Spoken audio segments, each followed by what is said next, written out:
오늘은 아브라함의 여정 6번째 시간이고요. 창세기 17장을 나눌 것입니다. 제목은 신앙이 흔들릴 때예요. 신앙이 흔들릴 때. 오늘은 영상을 먼저 보려고 합니다. 뉴럴링크에 관한 영상인데요. 우리 영상을 보고 계속해서 말씀을 나누겠습니다. 영상을 틀어주세요. 머스크가 21명의 뇌에 칩을 심은 진짜 안 나오고 이유. 있습니다. 뇌에 칩을 박은 사람이 지금 지구에 21명 있습니다. 머스크의 뉴럴링크가 실제로 벌인 일이죠. 첫 환자는 29살의 놀런드 아버. 다이빙 사고로 목 아래가 전부 마비된 청년입니다. 그런데 칩을 심은 뒤 생각만으로 커서를 움직였습니다. 마리오 카트를 몰고 체스를 넣습니다. 손 하나 까딱 않고 말이죠. 심지어 첫날 생각으로 커서를 움직이는 속도에서 세계 기록을 세웠습니다. 그런데 몇 주 뒤 뇌에 심은 머리카락 같은 얇은 실 64가닥 중 무려 85%가 빠져나왔습니다. 수술 때 두개골에 들어간 공기 때문으로 추정하고 있죠. 커서는 다시 먹통이 됐고 놀런드 아버는 한 정상을 받다가 다시 뺏기는 기분이라고 했습니다. 보통이라면 재수술인데 뉴럴링크는 뇌를 다시 열지 않았습니다. 대신 소프트웨어를 뜯어 고쳤죠. 남은 전균 몇 개만으로 신호를 다시 읽게 알고리즘을 바꾼 겁니다. 결과는 고장나기 전보다 오히려 더 빨라졌습니다. 여기서 끝이 아닙니다. 이번 환자 알렉스한테는 아예 수술법을 바꿨죠. 뇌 움직임을 줄이고 칩을 더 얕게 심었습니다. 그랬더니 알렉스는 실이 하나도 안 빠졌죠. 한 명의 실패에서 배워 다음 환자는 처음부터 막은 겁니다. 게다가 8번째 환자 닉은 루게릭병 환자입니다. 그는 로봇팔을 생각만으로 움직여 제 손으로 밥을 떠먹죠. 미국에서 대기자만 1만 명이 넘습니다. 그래서 다음 목표는 더 큽니다. 블라인드 사이트, 맹인의 눈을 뜨게 하는 칩입니다. 지금까지 칩은 뇌 신호를 읽는 거였는데 이건 반대입니다. 안경에 달린 카메라가 세상을 찍으면 스마트폰이 그걸 처리해 무선으로 시각 피질에 칩에 쏩니다. 그럼 눈도 시신경도 통째로 건너뛰고 뇌에 직접 빛의 점이 찍히는 거죠. 눈도 시신경도 다 잃은 사람도 뇌에 시각 피질만 살아있으면 보게 되는 겁니다. 선천적 맹인이 태어나 처음으로 세상을 보게 되는 거죠. 첫 인간이식이 바로 올해 예정돼 있습니다. 머스크는 여기서 한술 더 떴습니다. 나중엔 적외선, 자외선까지 보는 초인의 눈이 될 거지라고. 마비를 풀고 맹인의 눈을 뜨게 한다는 것, 여기까지는 치료입니다. 그런데 이 회사의 진짜 목표는 처음부터 치료가 아니었습니다. 쇼츠로 담기엔 내용이 많아 더 자세한 내용은 고정 댓글에 정리해 놓았습니다. 머스크가 21명 인간의 뇌에 칩을 심는 그런 이야기인데요. 일론 머스크가 엄청난 일을 준비하고 있죠. 이 일은 처음부터 이제 치료의 목적이라기보다는 일반인에게 칩을 심는 것을 목적으로 한다고 공개적으로 이야기를 했습니다. 그래서 이 일을 위해서 점점 나아가고 있죠. 인간의 뇌에 칩을 심음으로 인해서 인간의 이 생각, 인간의 뇌에 입력과 출력의 속도가 어마어마하게 빨라진다고 합니다. 그러니까 정말로 이제 초인처럼 살아가는 시대가 도래하지 않을까 싶습니다. 그래서 우리 뇌에 AI가 딱 장착되어 있으면 내가 AI인가, AI가 나인가 이런 시대가 올 것 같습니다. 우리가 몇 년 전에 요한계시록에 대해서 나눈 바가 있는데요. 요한계시록 13장에 보면 짐승의 표 666에 대해서 우리가 봤죠. 그때 그 표를 이마나 손목에 받는 이야기를 우리가 보았습니다. 다시 말해서 몸에 삽입하는 것이죠. 이제 몸에 삽입하는 기술은 거의 다 온 것 같아요. 손목에 삽입하는 것은 이미 유럽의 일부 기업이나 휴양지에서 사용하고 있죠. 그래서 칩을 심어서 신용카드로 이미 사용하고 있습니다. 그런데 이제 머리에 심는 기술까지 온 거예요. 처음에는 치료 목적으로 각광을 받을 것입니다. 그리고 이 일은 몸이 불편한 분들에게는 분명히 좋은 일일 거예요. 몸이 불편한 분들에게는 굉장히 좋은 일일 것입니다. 근데 여기서 그치지 않고 일반인에게로 옮겨져 가고 그 일은 이후에 적그리스도에게 사용되는 그 일까지 있지 않을까 예상을 하게 되는 것이죠. 물론 일론 머스크가 개발한 것이 666표냐 그렇게 말할 수는 없어요. 그것은 알 수 없습니다. 이후에 또 어떤 식으로 다르게 전개될지 우리는 알 수 없기 때문에 그런 것이죠. 그런데 중요한 것은 마지막 날이 되면 적그리스도가 나타나서 어떤 방식이든지 간에 이러한 것을 사용하게 될 것이죠. 그렇다면 이 칩을 받는다고 잘못된 것이냐? 여러분, 우리가 요한계시록 말씀을 볼 때 핵심을 봐야 돼요. 핵심은 칩을 받냐 안 받냐가 아니라 여러분 이 칩을 통해서 하나님을 적그리스도를 따라가느냐 안 따라가느냐, 여기에 배교의 핵심이 있는 거예요. 마지막 날이 되면 세계 통합 국가가 이루어질 것입니다. 적그리스도가 수장이죠. 적그리스도가 다스리는 세계 통합 국가가 이루어질 것이고, 그리고 666표는 그 짐승의 표는 매매의 표잖아요. 그러니까 그 나라의 화폐가 될 것입니다. 신용카드가 될 것이고, 그리고 시민권, 주민등록증이 될 거예요. 그 나라에 가입하려면 이 칩을 받아야 되는 것이죠. 그것이 시민권과 화폐가 되는 것입니다. 이걸 받지 않으면 어떻게 돼요? 네, 불법 체류자가 되는 것이죠. 불순한 자가 되고, 또 굉장히 위험한 인물로 낙인이 찍힐 것입니다. 그래서 그 나라에 속하려면 그것을 받아야 되는 거예요. 누가 그 칩을 받는다고요? 적그리스도가 다스리는 그 나라에 제가 들어가겠습니다. 적그리스도를 머리로 삼겠다고 말하는 사람이 들어가게 되는 것이죠. 그러니까 하나님을 주인으로 모시는 자들은 당연히 들어갈 수 없고, 그러한 결과로 잡히고 죽임을 당하는 그 일이 있을 것입니다. 여러분, 세상은 마지막 날을 향해 가고 있고, 그러한 기술의 발달은 굉장히 많이 진보되어져 있다는 것을 여러분 반드시 기억하시기 바랍니다. 과거에는 손목이나 이마에 표를 받는 것을, 이 구절을 보면서 많은 사람들이 비판했어요. 그런 일이 어떻게 있겠냐, 손목이나 이마에 표를 받는 것이 어떻게 일어날 수 있겠냐, 많이 비판했죠. 그런데 일어나고 있죠. 하나님의 말씀처럼 그 일이 세상이 쭉 역사의 타임라인을 따라서 흘러가고 있음을 우리가 보고 있는 것입니다. 여러분, 우리가 살고 있는 시대가 이런 시대임을 깨달아야 되는 거예요. 그래서 우리는 어떻게 됩니까? 깨어 기도하며 주님 오실 길을 예비하며 살아가는 것입니다. 여러분, 우리 시대가 마지막 시대를 살고 있음을 반드시 기억하시기 바랍니다. 핵심은 뭐라고요? 우리 하나님을 주님으로 섬기는 것, 그것을 떠나지 않는 것, 그것이 핵심이 되는 것입니다. 이제 오늘 본문인 창세기 17장으로 들어갈 텐데요, 먼저 1절 말씀을 한번 읽어보도록 하겠습니다. 우리 본문 1절 같이 읽을게요. 아브라함이 99세 때에 여호와께서 아브라함에게 나타나서 그에게 이르시되 나는 전능한 하나님이라 너는 내 앞에서 행하여 완전하라. 아멘. 하나님이 말씀하시죠. 맨 끝에 보면 너는 내 앞에서 행하여 완전하라. 책망의 말씀이에요. 책망의 말씀. 하나님이 아브라함을 책망하시는데 또 사라도 같이 책망하는 것이죠. 왜 책망합니까? 첩 하갈을 통해서 이스마엘을 낳았기 때문에 그런 거예요. 여러분, 하나님이 아브라함에게 또 사라에게 이미 여러 번 약속해 주셨죠. 자녀에 대해서 약속을 해 주셨는데 하늘의 별처럼 수많은 자녀를 주겠다, 자손을 주겠다, 이렇게 약속을 해 주셨어요. 그런데 아브라함이 흔들리고 있는 것이죠. 사라도 흔들리고 있는 거예요. 그들의 믿음이 흔들리고 있는 거예요. 여러분, 우리도 믿음이 흔들릴 때를 마주하곤 하죠. 여러분, 언제 흔들립니까? 신앙이 흔들릴 때가 있어요. 언제 흔들립니까? 사람에게 배신당했을 때, 청년들은 연애에 실패했을 때 많이 흔들리더라고요. 지금 청년들 수련하고 있죠. 사람에게 배신당했을 때, 그리고 아니면 뭐 회사에 문제가 생겼을 때, 아니면 한순간에 무언가를 잃었을 때 우리는 흔들리곤 하는 것입니다. 복음서에 나오는 세례 요한도 흔들리는 장면이 나와요. 마태복음 11장에 보면 그가 감옥에 갇혀 있는데, 감옥에 갇혀 있는 상태에서 예수님께 질문하죠. 예수님, 당신이 메시아입니까? 아니면 다른 일을 기다려야 합니까? 세례 요한이 예수님에게 질문하는 장면이 나와요. 여러분, 세례 요한이 누구입니까? 광야에서 외치는 자의 소리. 그러니까 예수님의 오시는 길을 준비한 자이고 예수님을 증거하던 자예요. 메시아를 증거하던 자예요. 그런 세례 요한도 흔들리는 지점 가운데 들어갈 때가 있다니까요. 그래서 그의 제자들을 보내서, 예수님께 보내서, 감옥에 갇혀 있으니까 제자들을 보내는 거잖아요. 그래서 예수님, 당신이 메시아이십니까? 메시아가 맞습니까? 이렇게 질문하는 거예요. 그러면 세례 요한은 왜 흔들릴까? 그가 왜 신앙이 흔들리고 있을까? 세례 요한은 메시아 예수님이 오시면 이 세상이 정리가 되고 심판이 될 거라고 생각했어요.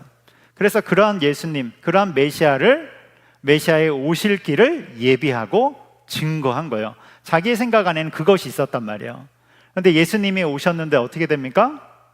당장의 로마 식민지의 그 상태도 해방되지 않아요. 그것도 정리되지 않고 세상이 심판받거나 그런 일들도 있지 않죠. 악인들이 그대로 있고. 그러니까 세례 요한이 헷갈리는 거예요. 헷갈려요. 아니, 메시아 맞으신가? 내가 증거하던 예수님이 진짜가 맞나? 여러분, 우리 인간은 믿음이 흔들릴 때를 마주하죠. 그것은 영적인 이유로 그럴 때도 있고, 또는 환경적인 이유로 그럴 때도 있고, 감정적인 이유로 그럴 때도 있고, 여러 가지 이유가 많이 있는 것입니다. 근데 흔들릴 때를 한번 잘 보세요. 흔들릴 때를 잘 보면 이 모든 상황 속에서 아니, 하나님이 나를 사랑하신다고 하면서 왜 나를 방치하시지? 이런 생각이 꽤나 들기 때문에 그런 것입니다. 아니, 하나님이 나를 사랑하시는데 왜 나를 이렇게 방치하시는 거야? 그런데 여러분, 오히려 우리를 사랑하시기 때문에 그러한 시간을 주신다는 것을 여러분 반드시 기억하시기 바랍니다. 그것은 방치하는 시간이 아니라 하나님이 우리 가운데 굉장히 중요한 기다림의 시간을 주시는 거예요. 우리 주일에 레위기에 나오는 화목제와 산모정결법에 대해서 나눴습니다. 주일에 나눴죠. 그러면서 하나님이 주신 율법들, 말씀들을 보면 그 안에는 우리를 살리기 위한 하나님의 사랑과 긍휼이 들어있음을 우리가 봤습니다.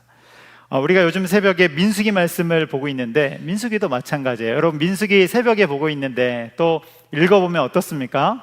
민수기 어렵죠. 생각보다 굉장히 어려운 책이에요. 특별히 앞부분은 어렵습니다. 그런데 이제 다음 주 10장부터는 조금 쉬워질 거예요. 스토리들이 나오기 때문에, 우리가 잘 아는 이야기도 나오기 때문에 쉬운 구간으로 들어갈 것입니다.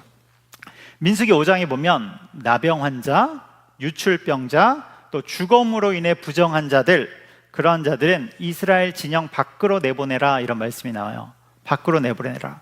왜냐하면 이들이 거룩함을 훼손되었기 때문에, 거룩함이 훼손되었기 때문에, 즉 부정해졌기 때문에 진영 밖으로 내보내라, 이런 말씀이 나와요. 여러분, 당연하죠. 왜냐하면 부정함은 전이가 되죠. 전파가 된단 말이에요.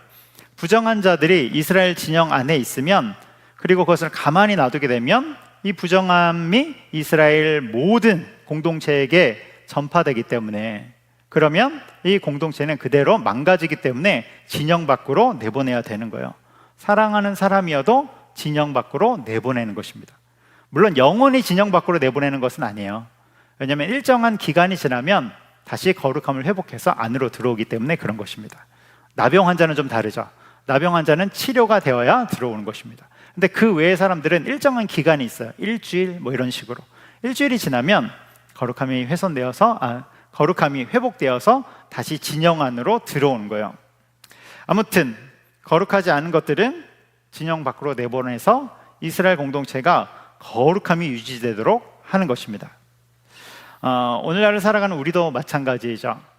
하나님의 백성들은 죄를, 부정한 것들을 빨리빨리 내보내는 것입니다.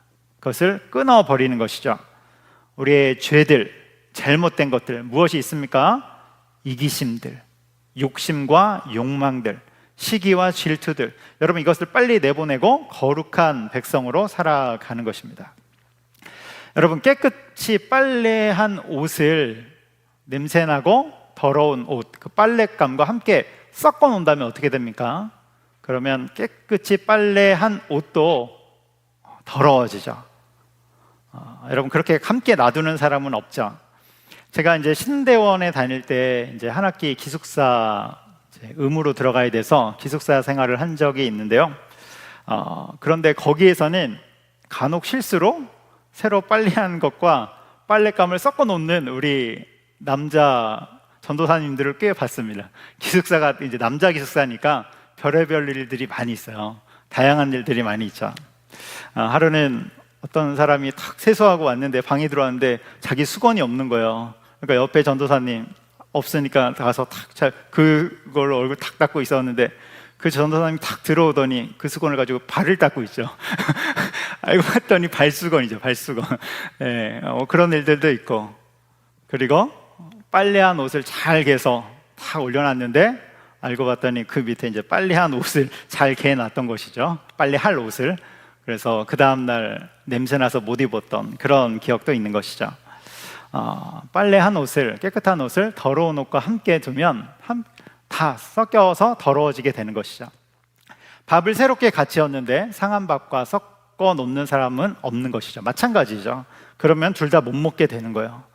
여러분, 우리는 주님의 거룩한 백성들이지 않습니까?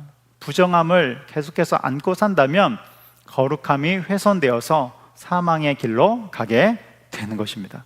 그래서 죄악들, 악한 것들은 계속해서 내보내려고 애쓰는 거예요. 우리 안에 잘못된 것들, 욕망과 욕심들 내보내는 것입니다. 그렇게 세상과 구별되어 살아가는 것이죠. 그리고 구별되기 시작할 때 예수님의 능력과 빛이 우리의 삶에서 드러나게 되는 거예요. 여러분, 그리스도인의 능력은 거룩함으로부터 나오는 것임을 기억하시기 바랍니다. 우리가 세상과 똑같이 산다면, 똑같이 섞여 산다면 여러분, 그리스도인의 능력이 없는 거예요. 구별될 때, 거룩함으로 나아갈 때, 그때 능력이 생기는 것이죠. 그런데 하나님이 나병 환자, 유출병자, 죽음으로 인해 부정한 자들을 내보내라 하신 데에는 또 다른 중요한 이유가 있어요. 그것은 현실적인 이유인데 위생의 문제 때문에 그렇습니다. 위생의 문제. 지금 이스라엘 백성들은 덥고 열악한 광야 생활을 하고 있단 말이에요. 또 공동체 생활을 하고 있어요. 그런데 이들을 분리해서 내보내지 않는다면 전염의 문제가 생기게 되는 것이죠. 전염병이 돌면 그 이스라엘 공동체는 일순간에 망할 수 있는 거예요. 그래서 이들을 진영 밖으로 내보내라 하면서 하나님은 지금 이스라엘 공동체를 보호하고 계신 것이죠. 세밀하게, 세심하게 이스라엘 공동체를 보호하고 계시는 거예요. 그래서 하나님의 말씀을 단편적으로 보지 않고 깊이 있게 들여다보면 하나님이 얼마나 세밀하게 이스라엘 공동체를 보호하고 계신지, 그리고 주님의 자녀들을 향해서 그 사랑과 긍휼을 흘려보내고 계신지 우리가 이것을 발견할 수 있게 되는 것이죠. 민수기 20장 19절 이하에 보면, 거기에 보면 어떤 성읍과 전쟁을 할 때 나무를 훼손하지 말아라 이렇게 나와요. 나무를 찍어서 훼손하지 말라 이렇게 나와요. 아니, 전쟁하는데 나무가 무슨 상관입니까? 전쟁할 때 나무를 찍지 말라고 하나님이 말씀하시는 거예요. 그런데 왜 그러냐면 그 나무의 과실이 전쟁을 하고 있는 이스라엘 군대의 식량이 될 수 있기 때문에 그런 거예요. 여러분, 전쟁에서 여러 가지 중요하지만 진짜 중요한 것 중에 하나가 식량이지 않습니까? 식량이 끊어지면 곧장 패망하죠. 그래서 보급이 생명이잖아요. 보급 부대가 너무너무 중요하죠. 현대 전쟁에서 이 보급 때문에 망한 그런 전쟁들도 얼마나 많습니까? 보급이 너무너무 중요하죠. 제가 군대에 있을 때 생각해 보면 저희 옆 부대에 그 보급 부대가 있었어요. 군수 지원 부대가 있었는데 우리는 격리할 때 충성 이렇게 격리한단 말이에요. 근데 이 보급 군수 지원 부대는 성실 이렇게 격리를 했던 기억이 있어요. 그래서 격리의 구호가 되게 특이하다. 그래서 굉장히 인상적이었는데 그 보급 부대와 축구를 할 때가 있거든요. 얼마나 잘하는지 몰라요. 힘이 세고 너무너무 축구를 잘해서 항상 우리 팀이 졌던 그런 100점 100배 했던 기억이 있습니다. 아무튼 여러분, 보급이 생명이잖아요. 그런데 이런 것들이 발목을 잡지 못하도록 하나님이 율법으로 정해주신 거예요. 율법으로 딱 정해주시죠. 세밀하게 지도해 주시는 하나님.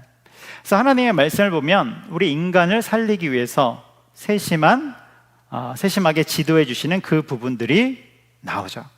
여러분, 하나님이 우리 한 사람 한 사람을 그렇게 세밀하게 보시고 세심하게 인도하고 계심을 여러분 믿으시기 바랍니다.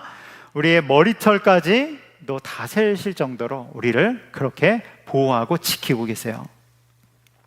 그래서 중요한 것이 무엇이냐면 하나님이 우리를 방치하지 않는다는 거예요. 우리에 대해서 무관심하거나 그냥 방관하거나 하지 않는다는 거예요. 우리는 내 뜻대로 흘러가지 않는 상황 속에서 하나님이 왜 내 삶에 관심을 갖지 않으시지? 왜 나를 방치하시지? 아니요, 여러분. 하나님의 침묵하시는 그 구간은 하나님이 또한 우리 가운데 중요하게 인도하심을 주고 있음을 여러분 기억하시기 바랍니다.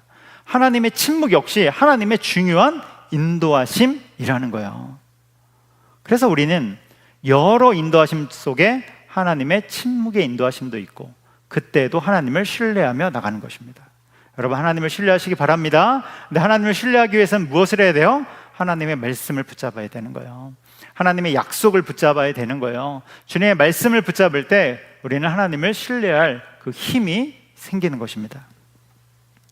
과거에 제가 초등학교 다닐 때를 생각해 보면 이제 지금은 안 하겠지만 과거에 초등학교 때는 학기 초에 가정조사를 했어요. 가정환경조사. 그래서 집이 전세인가 자가인가 이런 거 동그라미 쳐가야 되는데 전세가 뭔지 자가인지 뭔지 뭐가 뭔지 잘 모르잖아요. 그래서 집에 가서 엄마가 불러주는 대로 이렇게 동그라미를 쳤던 기억이 있습니다. 그러면서 아버지 직업은 뭔가, 그리고 집에 자동차는 있는가. 여러분, 당시에 자동차가 있고 피아노가 있는 집이면 굉장히 부자이지 않습니까? 자동차가 있고 피아노가 있고. 우리 동네에서도 보면 자동차가 몇 대 없었던 시절이었어요. 그래서 자동차 있으면 야, 저 집 자동차 있다 막 이랬던 시절인데 부유함의 상징이죠. 그때 많은 사람들이 생각하기를 나도 자동차를 갖고 싶다. 나도 저 피아노가 집에 있었으면 좋겠다. 부자가 되면 얼마나 행복할까. 이런 꿈들을 꾸면서 살았던 것이죠. 그런데 오늘날 2026년도를 살아가고 있는데 지금 대한민국 어떻습니까? 각 집마다 자동차 한 대가 대부분 있죠. 자동차가 대부분 있습니다. 옛날에는 선풍기만 틀어도 와, 선풍기 참 좋다 그랬는데 지금은 에어컨이 다 있죠. 우리 교회도 에어컨이 나오고 있는 최첨단의 이 교회의 시대를 살고 있어요. 무슨 뜻입니까? 우리나라가 부유해졌다는 뜻이죠. 부유해졌는데 너무나도 부유해졌고 많이 정말 부자 나라가 되었다는 것입니다. 과거에 꿈꾸고 소원하던 바가 사실은 이루어진 것이죠. 그때 우리가 뭐라고 여겼냐면 저렇게 되면 얼마나 행복해질까, 저것만 있다면 얼마나 행복해질까. 그런데 여러분, 2026년도 지금 시점을 살아가는 대한민국 국민들은 어떻게 생각합니까? 나는 안 행복해. 나는 또 다른 게 있어야 행복해. 나는 다른 게 있었으면 좋겠어. 다른 소원을 끊임없이 이야기하면서 나가게 되는 것이죠. 우리는 이 지점에서 중요한 한 가지를 알 수 있어요. 중요한 한 가지. 그것이 무엇입니까? 우리가 원하는 소원들이 이루어진다고 해도 그것이 우리의 행복과는 연결이 안 될 수 있음을 우리가 발견하게 되는 것이죠. 잠시 기쁠 수는 있어요. 그러나 우리가 그것이 정말 근본적으로 주는 그 행복 가운데 들어가지 않을 수 있다는 거예요. 그걸 깨닫게 되는 것이죠. 여러분, 사람들은 세상이 바뀌어야 행복할 것이라고 여겨요. 내 소원이 이루어져서 세상이 바뀌어야 행복해질 거라고 여긴단 말이에요. 근데 성경 말씀은 뭐라고 말씀합니까? 네가 바뀌어야 된다고 말씀하는 거예요. 너 자신이 변화해야 된다고 말씀하는 거예요. 그래서 데살로니가전서 5장 16절에서 18절에 이렇게 말씀하죠. 우리가 잘 아는 말씀인데요. 같이 읽어보겠습니다. 항상 기뻐하라, 쉬지 말고 기도하라, 범사에 감사하라. 이것이 그리스도 예수 안에서 너희를 향하신 하나님의 뜻이니라. 아멘. 그럼 무엇입니까? 세상이 바뀌기를 기다리지 말고 네가 바뀌라는 거예요. 네가 기뻐하는 법을 배워야 된다는 것입니다. 네가 기도하는 법을 배워야 된다는 거예요. 네가 감사하는 그 자리에 나와야 된다는 것입니다. 그것이 주님의 뜻이고 거기서부터 우리가 그토록 찾아 헤매던 행복이 시작되는 것입니다. 그래서 사도 바울이 빌립보서 4장 12절에서 이렇게 고백하고 있죠. 4장 12절 같이 읽겠습니다. 나는 비천에 처할 줄도 알고 풍부에 처할 줄도 알아. 모든 일, 곧 배부름과 배고픔과 풍부와 궁핍에도 처할 줄 아는 일체의 비결을 배웠노라. 아멘. 모든 상황에서, 모든 환경에서 대처할 수 있는 그 비결을 배웠다고 이야기해요. 그 비결이 무엇입니까? 우리 빌립보서 4장 13절에 보면 나오는데 예수 그리스도로 말미암아 기뻐할 줄 아는 거예요. 예수 그리스도로 말미암아 감사할 줄 아는 것입니다. 예수 그리스도의 이름으로 기도할 줄 아는 거예요. 여러분, 그것이 일체의 비결이죠. 풍부에 처하거나 빈곤에 처하거나 또는 배부름에 처하거나 배고픔에 처하거나 그것과 상관없이 하나님 예수 그리스도로 말미암아 기뻐하고 예수 그리스도로 말미암아 감사하고 예수님의 이름으로 기도할 줄 아는 것, 이것이 여러분 삶의 비결이라는 것입니다. 삶의 비결이에요. 우리는 자꾸 외적인 조건에 포커스를 맞추면서 거기에서 만족을 찾으려고 하죠. 근데 외적인 포커스는 대부분 무엇입니까? 비교죠, 비교. 남과의 비교가 많이 들어있는 거예요. 근데 우리가 집중해야 될 것은 내면입니다. 내면. 그래서 늘 기쁨으로 훈련하고 감사를 연습하고 기도에 매진하며 나가는 것이죠. 여러분, 세상이 바뀌기를 기다리는 자가 아니라, 내 소원이 이루어지기를 기다리는 자가 아니라 먼저 내가 바뀌어서 예수 그리스도로 인하여 기쁨 가운데 들어갈 줄 아는, 예수 그리스도로 인하여 감사할 줄 아는, 예수님의 이름으로 기도할 줄 아는 우리가 되기를 주님의 이름으로 축복합니다. 여러분, 우리는 이런 성경 말씀을 잘 알고 있죠. 이런 말씀들을 붙잡는 거예요. 그런데 살아가다 보면 어떻습니까? 흔들린다니까요. 믿음이 흔들려요. 불안과 의심의 잡초들이 올라오는 것이죠. 스물스물 올라오는 거예요. 여러분, 그럼에도 불구하고 우리가 주님을 끝까지 붙잡고 나가는 것은 여전히 주님의 말씀임을 기억하시기 바랍니다. 그 말씀을 붙잡고 그 말씀 위에 서는 거예요. 오늘 본문에 나오는 아브라함이 흔들리죠. 이것은 우리 인간의 모습을 그대로 보여주는 거예요. 인간의 모습을. 흔들리니까 하나님이 다시금 말씀을 주시죠. 6절에서도 말씀을 주십니다. 우리 6절 같이 읽어볼게요. 본문 6절 같이 읽겠습니다. 내가 너로 심히 번성하게 하리니 내가 내게서 민족들이 나게 하며 왕들이 내게로부터 나오리라. 아멘. 또 말씀을 주세요. 그러면서 이번엔 이름도 바꿔주세요. 5절에 보면 아브람을 아브라함으로, 또 15절에 보면 사레를 사라로 이름도 바꿔주시죠. 바꿔주신 이름의 뜻을 보면 아브라함은 열국의 아비, 만국의 아버지, 사라는 여주인, 왕비, 이런 뜻을 갖고 있는데, 여러분, 왕비라는 이름을 갖고 있는데, 이것은 더 넓게 얘기하면 열국의 어머니, 만국의 어머니, 그런 뜻이 되는 것이죠. 그러니까 이름을 바꿔주셨다는 것은 무엇이냐면 하나님의 더욱더 강력한 약속이죠. 반드시 이루시겠다는 강력한 약속이에요. 이름 자체의 약속을 새겨버리는 엄청난 약속이죠. 그런데 여러분, 아브라함이 이 말씀을 들었을 때 어땠을 것 같아요? 어땠을 것 같아요? 여러분, 그의 반응이 어떠한 줄 아세요? 17절에 보면 나와요. 17절 같이 제가 읽을게요. 아브라함이 엎드려 웃으며, 이렇게 나와요. 웃어버리죠. 왜 그렇습니까? 마음속으로 이르되 100세 된 사람이 어찌 자식을 낳을까? 사라는 90세니 어찌 출산하리요? 하나님, 말도 안 되는 얘기 하지 마세요. 이젠 그러기에는 제가 너무 늙었습니다. 이때 아브라함의 나이가 99세예요. 1절에 보면 나와요. 99세죠. 처음 하나님이 약속해 주셨을 때를 기점으로 보면 25년, 거의 25년이 흐른 거예요. 사라도 89세, 이미 경수가 다 끊어졌어요. 18장 11절에 보면 나와요. 경수가 다 끊어졌어요. 그래서 아브라함이 뭐라고 말합니까? 18절 같이 한번 읽어보도록 하겠습니다. 같이 읽겠습니다. 아브라함이 18절 있나요? 없나요? 제가 읽을게요. 제가 읽어드릴게요. 아브라함이 이에 하나님께 아뢰되 이스마엘이나 하나님 앞에 살기를 원하나이다, 이렇게 나와요. 이스마엘이나, 그러니까 주님 됐습니다. 이제 약속 그만 주셔도 돼요. 됐어요. 이스마엘이나 잘 살게 해주세요. 이스마엘이나 가문을 이어가게 해주세요. 여러분, 아브라함이 왜 이렇게 얘기했을까요? 아브라함의 그 마음은 무엇일까요? 하나님이 약속한 지 25년이 지났다고요. 이제는 진짜 100세가 되었다고요. 출산할 수 없는 나이로 왔다고요. 그렇다면 이제는 약속이 아니라 아들을 주셔야죠. 여러분, 이제는 약속을 더 받을 때가 아니라 약속 많이 해주셨잖아요. 그러니까 약속이 아니라 아들을 달라는 거예요. 아들, 실체를 달라는 거예요. 여러분, 그런데 이게 우리 마음이잖아요. 그렇죠? 하나님, 이제 말씀 그만 주셔도 되니까 약속을 주세요. 응답을 주세요. 이제는 실체를 주세요. 그게 우리 인간의 마음이잖아요. 그런데 하나님은 또 약속을 주신다니까요. 응답이 아니라 또 약속을 주세요. 그것을 통해서 아브라함을 정말로 끝까지 밀어 넣는 것이죠. 완전 코너까지 밀어 넣으시는 거예요. 하나님 왜 이렇게까지 하실까?